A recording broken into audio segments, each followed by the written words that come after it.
You said yes when you desperately wanted to say no. You apologized when you weren't even at fault. You find yourself constantly adjusting your personality, your words and your actions to fit the people around you, hoping for approval, or at the very least hoping to avoid conflict. You are the good person, the reliable friend, the helpful colleague. So why do you feel so empty? Why do you feel resentful, drained, and invisible? You have been taught that being nice is a virtue. But what if this virtue is actually a cage? What if your niceness is a symptom of weakness, a fear of life itself? The philosopher Friedrich Nietzsche, one of history's most fearless and controversial thinkers, would argue just that. He believed that the society of his time was dangerously obsessed with a herd morality that championed the weak, the agreeable and the inoffensive.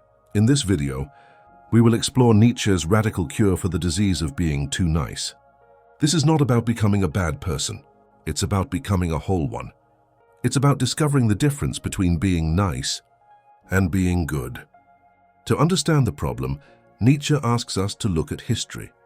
He proposed two fundamental types of morality: master morality and slave morality. Master morality originates from the strong, the noble, the leaders. They define good as that which affirms themselves: strength, power, creativity, ambition, and joy. Bad is simply that which is weak, fearful, and petty. Slave morality, conversely, originates from the oppressed, the weak, and the dependent. Because they cannot win through strength, they perform what Nietzsche called a transvaluation of values. They turn their weakness into a virtue. What the masters called good, strength, pride, the slaves relabel as evil, arrogance, sin. And what the slaves embody, humility, passivity, obedience, niceness, they relabel as good. Now look at our modern world. Which morality dominates? We are taught to be nice, to be agreeable, to put others first, to shrink ourselves so we don't make others uncomfortable. This is the triumph of herd morality. The goal of the herd is safety and comfort, not greatness or truth. The people pleaser is the modern embodiment of this slave morality. You are seeking your validation, your sense of goodness from the approval of the herd.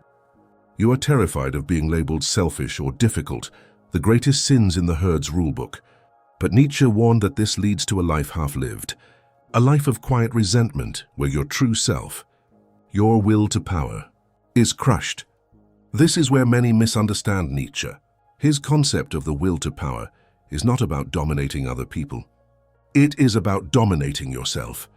It is the fundamental drive in all life to grow, to expand, to overcome challenges, and to express its full potential. The people pleaser represses this will.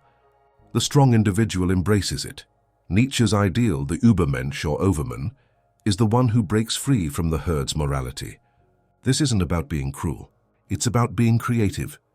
The Overman doesn't ask, what do others think is good? He creates his own values. He becomes his own source of approval. So how does this cure niceness? You stop confusing nice with good. Being nice is about appearance. It's reactive, fearful, and seeks validation. Being good in the Nietzschean sense is about character. It's active, courageous, and based on your own defined values. A truly good person in this new framework might not be nice. They might say no to protect their time for a higher goal. They might state an unpopular truth because they value truth above comfort. They might accept being disliked by the herd because they have the approval of their own conscience. This is terrifying at first because it means taking full responsibility. There is no one to blame and no one to praise but yourself. You are the artist and your life is the canvas. The nice person lets the herd paint their life for them. The overman picks up the brush themselves. This transformation from herd morality to self-morality is a battle. Nietzsche called it self-overcoming. Here are the weapons you will need. Practice healthy selfishness, saying no. Your time and energy are your most valuable resources. The nice person gives them away to anyone who asks.